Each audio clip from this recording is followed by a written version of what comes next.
my sister lead to destroy my wedding. While my parents backed her, years later, they demanded my baby and I cut them off forever. I'm 27, female, and I've been married for 3 years now. My relationship with my older sister, let's call her Lisa, who is 30 and female, has always been rocky. However, things hit a whole new level of toxicity when she decided to sabotage my wedding. To set the scene a bit, Lisa was going through a divorce at the time. Her marriage was falling apart because her husband didn't want kids, and Lisa had always dreamed of being a mom. I'm not here to debate whether or not that's a deal breaker, because it definitely is. But Lisa knew about his feelings before they got married. He was very clear about wanting a child-free life. Despite this, she married him anyway, thinking she could change his mind. So, their marriage was on its last legs right around the time I was planning my wedding. My fiancé, now husband, and I had been together for 4 years, and we were excited to finally tie the knot. We spent months saving up and planning every detail. We were ready for it. But Lisa decided that my wedding was somehow a personal attack on her. At first, it started with small comments about how I was being insensitive for planning a wedding while she was dealing with her divorce. I brushed it off because, honestly, Lisa has always been a bit of a drama queen. Growing up, she was the golden child. She could do no wrong in my parents' eyes, while I was usually the one in trouble for not doing things her way. If she was upset, everything stopped until she felt better. So, her being upset about my wedding wasn't surprising, but I figured she'd get over it. Then my parents got involved. They called me up and asked me to postpone the wedding. Let me say that again. They wanted me to postpone my wedding because Lisa was getting divorced. I thought they were joking at first, but when I realized they were serious, I told them that wasn't happening. My fiancé and I had already put down deposits and sent out invitations. Plus, why should my wedding have to take a backseat to Lisa's problems? Her divorce wasn't my fault, and I wasn't going to put my life on hold for her. Well, my parents didn't take that well. They told me I was being selfish and that family should come first. I argued that Lisa's divorce had nothing to do with my wedding and that she could either be happy for me or not come. That's when they dropped the bombshell. If I didn't postpone the wedding, they wouldn't attend. They were willing to skip their own daughter's wedding to protect Lisa's feelings. I was heartbroken. I had always known they favored Lisa, but this felt like a betrayal on another level. I told them they were free to make their own decisions, but I wasn't changing my plans. I figured that would be the end of it. If they didn't want to come, fine. At least, I'd have my fiancé, my friends, and his family to support me. But Lisa wasn't done yet. She started spreading lies to the rest of the family. At first, she told everyone I was being cruel for getting married while she was going through a tough time. Some people felt bad for her but didn't think that was enough of a reason to skip my wedding. So, Lisa escalated. She started telling people I was the reason her marriage ended. According to her, I had convinced her husband to leave her because I was jealous of her and couldn't stand the idea of her having kids before me. Let me just say for the record that I barely knew her husband. We had maybe had a handful of conversations over the years, and none of them were deep or personal. The idea that I would interfere in their marriage is ridiculous. But Lisa lied with so much confidence that people started believing her. Some of our relatives even blocked me without saying a word. I found out, later, from a cousin, that Lisa had told them I was rubbing it in her face that I was getting married, and that I had been bragging about how I convinced her husband to leave her. None of it was true, but by the time I heard about it, the damage was done. When my wedding day finally arrived, almost none of my family showed up. It was devastating. My parents, aunts, uncles, and even some of my cousins were all no-shows. The only people from my side of the family who came were a handful of cousins who didn't believe Lisa's lies. The rest of the guests were my friends, my husband's friends, and his family. I'll be honest. The weeks leading up to the wedding were some of the most difficult times of my life. The hardest time of my life made me consider trying to clear my name, but it felt pointless. Lisa had already poisoned the well, and it would have just been my word against hers. Besides, the people who sided with her had already made up their minds. I wasn't going to waste my energy on people who didn't want to hear the truth. Despite everything, my wedding day was beautiful. My husband and his family went out of their way to make me feel loved and supported. My friends kept me laughing and dancing all night. For a few hours, I almost forgot about the empty seats and the family members who had chosen Lisa over me. But even though I had fun, the pain didn't go away. After the wedding, I cut off contact with Lisa and my parents. I couldn't forgive them for what they'd done. Lisa didn't just skip my wedding, she actively tried to ruin it. And my parents, instead of supporting me, enabled her behavior. It's been 3 years, and I haven't spoken to any of them since. Sometimes I wonder if I overreacted by going no contact, but then I remember how much pain they caused me during what should have been one of the happiest times of my life. Lisa's jealousy and my parents' favoritism turned my wedding into a nightmare. I've moved on in a lot of ways, but the resentment is still there. Fast forward 3 years, and I've built a life that I'm proud of. My husband and I are in a great place, and we recently announced some exciting news. I'm pregnant with our first child. It should have been a time of pure happiness, but of course Lisa and my parents found a way to insert themselves back into my life. Here's what happened. A few weeks ago, my husband and I decided to share our pregnancy news on social media. We kept the announcement simple, just a picture of us holding a sonogram with a caption about how excited we are. We hadn't spoken to Lisa or my parents in years, so I didn't think they'd even notice. But apparently, they're still lurking on my social media because within hours, my mom called me out of the blue. When I saw her name on my phone, I froze. For 3 years, she hadn't bothered to reach out, not even for holidays or birthdays. Now, all of a sudden, she wanted to talk. I hesitated, but eventually answered. The conversation started off fake friendly. She congratulated me on the pregnancy and said it was such wonderful news. Then, she got to the real reason she was calling. Lisa? It turns out Lisa has been trying to have a baby ever since her divorce, but hasn't had any luck. My mom told me that Lisa had gone through multiple rounds of IVF, all of which failed, and she has now been diagnosed as infertile. To be honest, I felt a little bad for her when I heard that. Infertility isn't something I'd wish on anyone. But then my mom dropped the bombshell. She and my dad thought this pregnancy was the perfect opportunity for me to make things right with Lisa. I was confused at first. What did my pregnancy have to do with Lisa? My mom explained that since Lisa can't have children of her own, it would be healing for her to bond with my baby. She suggested that I let Lisa play an active role in my child's life, as if my baby could somehow fill the void left by her infertility. She even said, "It would be good for your baby to have 2 mothers." I was speechless. This woman hadn't spoken to me in 3 years, and now she wanted me to share my unborn child with the sister who had sabotaged my wedding. I told her no immediately. I said Lisa and I weren't on speaking terms and there was no way I was letting her anywhere near my baby. My mom tried to guilt-trip me, saying Lisa was devastated by her infertility and needed the support of her family now more than ever. She even implied I was being cruel by denying her the chance to bond with her future niece or nephew. I shut her down hard. I told her I wasn't responsible for fixing Lisa's life or making her feel better about her choices. I also pointed out that if they really cared about me or my baby, they wouldn't have waited until I was pregnant to reach out.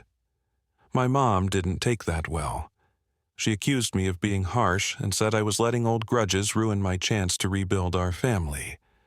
I ended the call before I said something I'd regret. Over the next few days, my dad and Lisa both tried to contact me. My dad's approach was similar to my mom's. He framed it as a chance for us to heal as a family and insisted Lisa's intentions were pure. According to him, Lisa wasn't trying to take my place as a mother. She simply wanted to be part of the baby's life because they would share a blood connection. He even said it would be good for me to have Lisa's help once the baby arrived. I told him the same thing I told my mom. No, I didn't need Lisa's help, and I certainly didn't want her around my child. My husband and I already have a solid support system with his family and our friends. If Lisa and my parents had been content to ignore me for 3 years, they could continue doing so now. Lisa's messages, on the other hand, were a whole different story. She didn't bother with fake niceness. She accused me of being selfish and said I owed her this chance to be part of my baby's life. She even called me heartless for refusing to include her. I ignored her texts at first, but when she started spamming me, I finally blocked her. I wish I could say that was the end of it, but my parents weren't ready to give up. They called me again a few days later, this time together, and tried to push the idea one last time. My mom actually said the words, "Lisa's been through so much, and this baby could be the family's way of making things right." I couldn't believe what I was hearing. My unborn child wasn't even here yet, and they were already treating it like some kind of peace offering for Lisa. That's when I lost it. I told them I saw through their fake concern and that I wasn't going to let them guilt me into this ridiculous plan. I also made it clear that if they kept pushing, I would block them permanently, just like I did with Lisa. They tried to argue, but I hung up before they could get another word in. Since then, I've been dealing with a mix of emotions. On one hand, I feel justified in standing my ground. My parents and Lisa showed me exactly where their priorities were when they skipped my wedding and spread lies about me. They don't deserve a place in my child's life. But on the other hand, I can't help but feel angry and sad that they would even try to manipulate me like this. It's like they've learned nothing from the past 3 years. For now, I'm focusing on my pregnancy and trying to stay positive. My husband has been amazing through all of this, and his family has been so supportive. They've reassured me that I don't owe Lisa or my parents anything, and honestly, they're right. This baby is a new chapter for me and my husband, and I'm not going to let toxic people ruin that. While I've spent the past few years trying to move on, the whole situation with Lisa has always felt unresolved. I knew she lied to the family to sabotage my wedding, but I never got the full story of what was going on in her life back then. That changed about a year after my wedding when my husband and I ran into Lisa's ex-husband, let's call him Mark, by complete coincidence. What he told us blew my mind and gave me so much clarity about Lisa's behavior. It all started one afternoon when my husband and I went out for lunch at this little restaurant we'd been meaning to try. We were halfway through our meal when I spotted Mark sitting a few tables away with a group of co-workers. At first, I wasn't sure if he'd recognize us, but he ended up walking over to say hello. The conversation started casually. He congratulated us on our wedding and apologized for not attending. I told him I understood, considering the timing of his divorce from Lisa. That's when things took an unexpected turn. My husband made an offhand comment about how it was ironic that Mark hadn't come to the wedding, considering Lisa didn't even show up herself. Mark looked genuinely confused and asked, "What do you mean she didn't go?" "She told me she was busy helping you plan everything." I nearly choked on my drink. Lisa had been using my wedding as an excuse to delay their divorce proceedings. According to Mark, she repeatedly pushed back their mediation sessions, claiming she was too busy with wedding prep. Meanwhile, she was actively spreading lies about me to the rest of the family. Mark admitted he thought it was strange that Lisa seemed so invested in my wedding, especially since she and I had never been close, but he assumed she was just trying to keep up appearances during the divorce. That's when my husband and I told Mark the truth. Lisa hadn't been helping with my wedding at all. In fact, she'd gone out of her way to sabotage it. We explained how she spread rumors that I had somehow convinced him to leave her, and that I'd been bragging about it to the family. Mark was stunned, claiming he had no idea. He admitted she had been spreading lies about me and apologized for not contacting me sooner to set the record straight. Then Mark dropped the real bombshell, the actual reason for their divorce. For years, Lisa had told everyone that their marriage ended because they couldn't agree on having kids. She wanted to be a mom, and Mark was adamantly child-free. That was the story she stuck to, and it was the one most people believed. But according to Mark, there was a much darker reason behind their split. He admitted that after months of fighting about kids, he had started to reconsider his stance. He genuinely loved Lisa and was willing to explore the idea of becoming a father if it would save their marriage. One day, he decided to sit her down and tell her he was ready to start talking about having children. He expected her to be thrilled, but instead, she said something that completely changed how he saw her.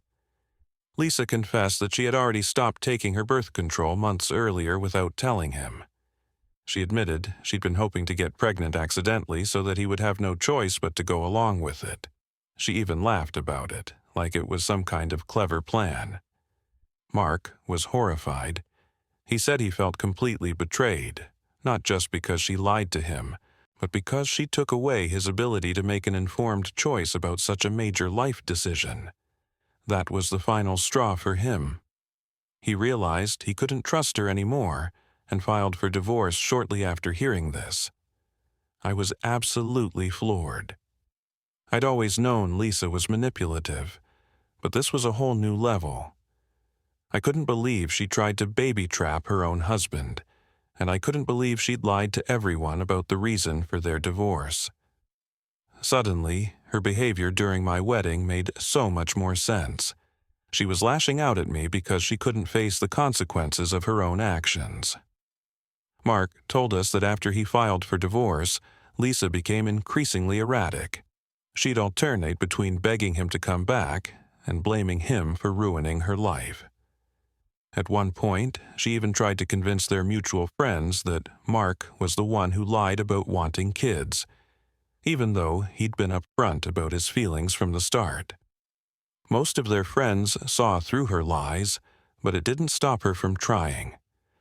After our conversation with Mark, I felt a mix of emotions. On one hand, I was relieved to finally understand what had been going on behind the scenes.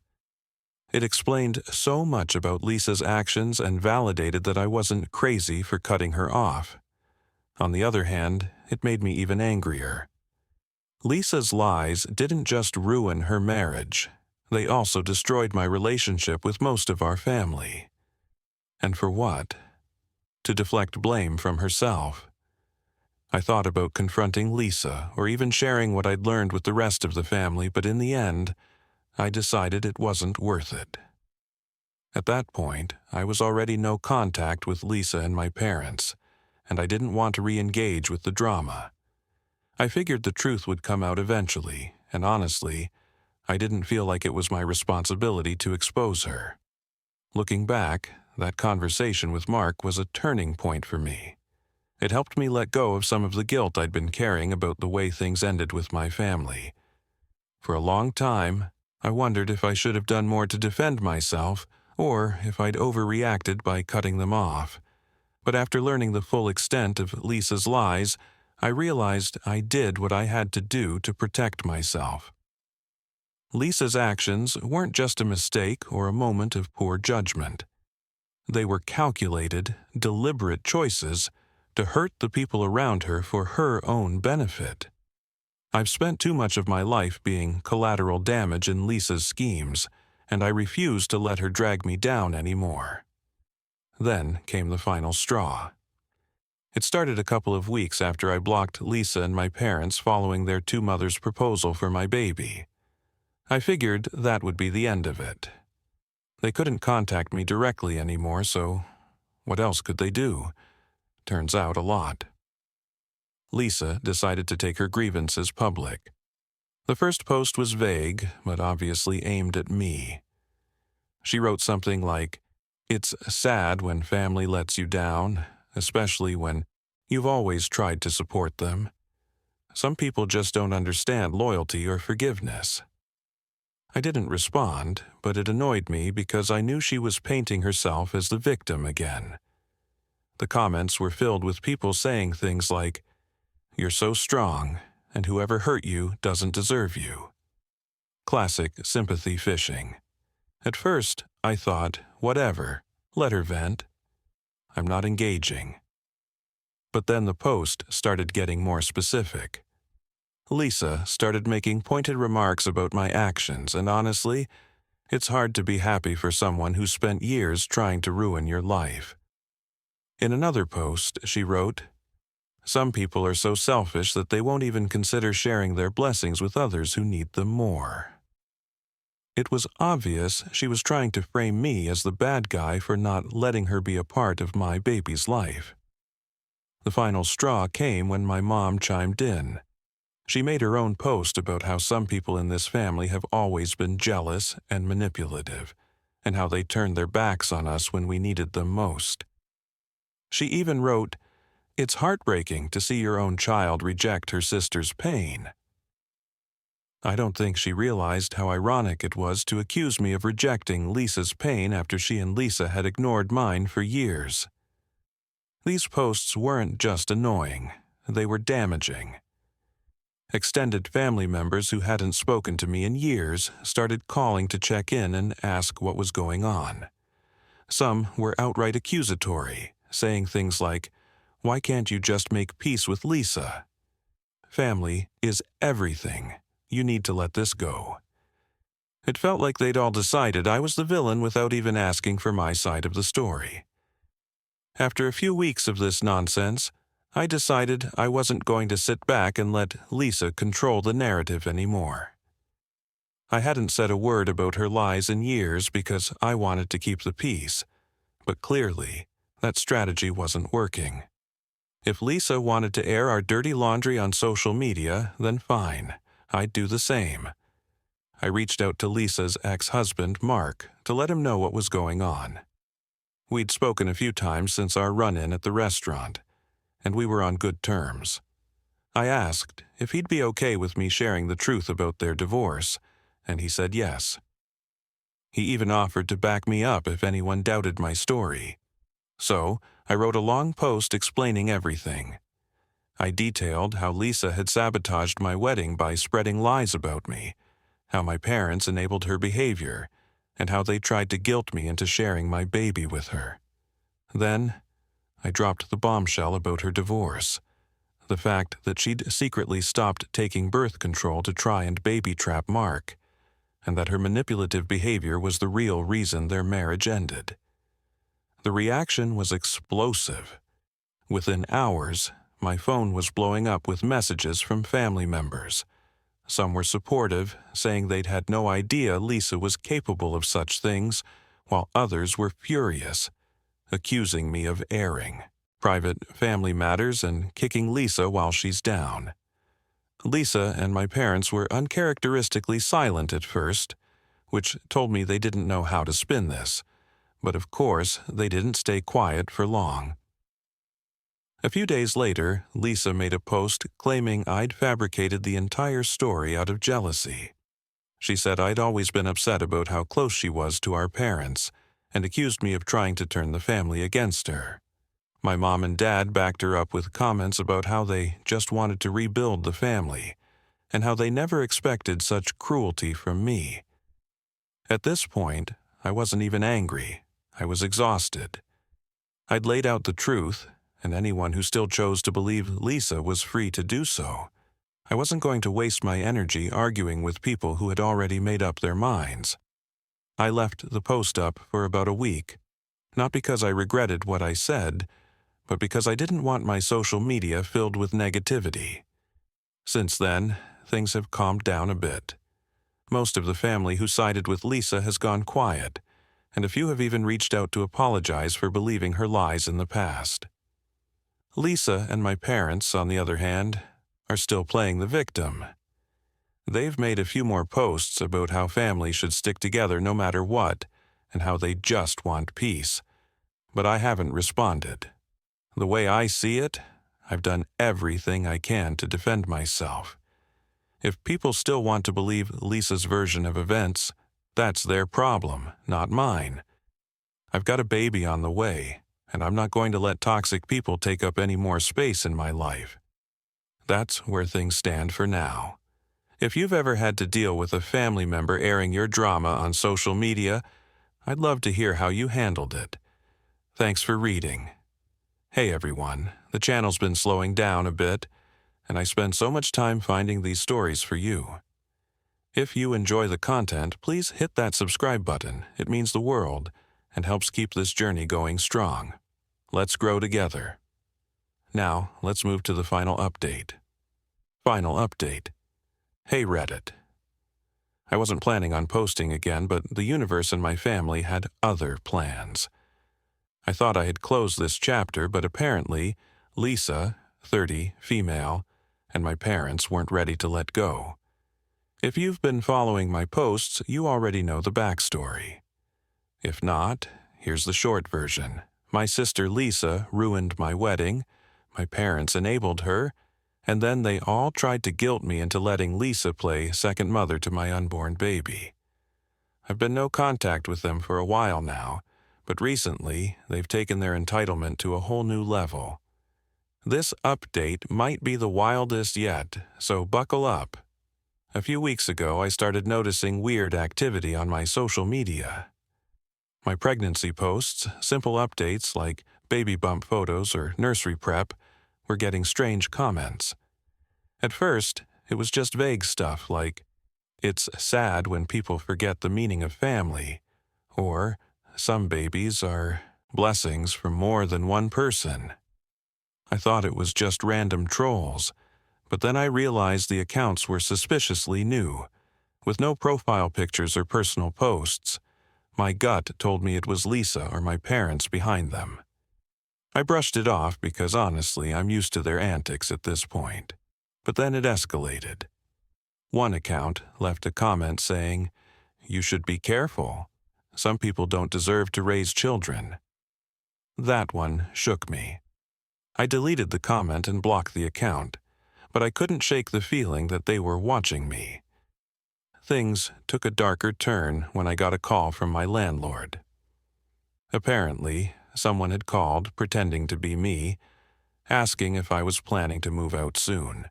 They claimed they were my sister and wanted to help with the process. Thankfully, my landlord didn't believe them and called me to confirm. I was furious. This was a blatant invasion of my privacy, and I had no doubt Lisa was behind it. I contacted my parents to confront them, against my better judgment, and they didn't even bother denying it. My mom said something like, "Lisa was just trying to help because she knows you'll need more space with the baby coming." I lost it. I told them it wasn't Lisa's place to meddle in my housing situation and that she had no right to contact my landlord. My dad tried to calm me down by saying, "She's just excited about the baby. Can't you let her be part of this?" That's when I hung up. I wasn't going to waste my breath arguing with people who clearly didn't see how insane this was. The final straw came last week when I discovered that Lisa and my parents had been contacting my husband's family behind my back. My mother-in-law called me completely confused because Lisa had sent her a long message on Facebook. In the message, Lisa painted herself as a victim, claiming I had cut her out of my life for no reason, and that she was heartbroken about being excluded from her niece or nephew's life. She even suggested that my in-laws should mediate between us because this baby deserves to have a complete family. My mother-in-law, bless her, shut that down immediately. She told Lisa that we were happy with the family we had and didn't need anyone meddling. But what really upset me was that Lisa had even reached out in the first place. It felt like a boundary violation on a whole new level. She wasn't just bothering me. She was dragging my husband's family into her mess.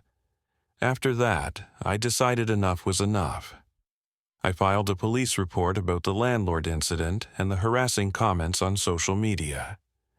I also sent Lisa and my parents a cease and desist letter through a lawyer, making it clear that if they continued to harass me or my family, I wouldn't hesitate to take legal action. Of course, they didn't take it well. My mom called me sobbing, saying, "How could you do this to your own family?" Lisa sent me a long email accusing me of being cruel and vindictive. She even said, "You're depriving me of the chance to experience motherhood through your child." That sentence made my skin crawl. I don't know how she doesn't see how unhinged she sounds. My dad tried to guilt me, saying, "This is tearing the family apart. You've made your point, but can't we just move on?" I told him I wasn't the one tearing the family apart. They were. I've given them so many chances to respect my boundaries, and they've trampled over every single one. At this point, I don't even feel sad about cutting them off anymore. I feel relieved. Now I've gone completely no contact. I've changed my phone number, made all my social media private, and let my landlord and employer know about the situation in case they try anything else. My husband and I are also looking into installing security cameras around our home. I hate that it's come to this, but I can't take any chances when it comes to protecting my baby and my family. Despite everything, I'm feeling a strange sense of peace for the first time in years. I've taken back control of my life. My husband and I are focusing on the future and preparing for the arrival of our little one. His family has been amazing throughout all of this, and I'm so grateful for their support. This baby is going to be surrounded by so much love, and that's all that matters.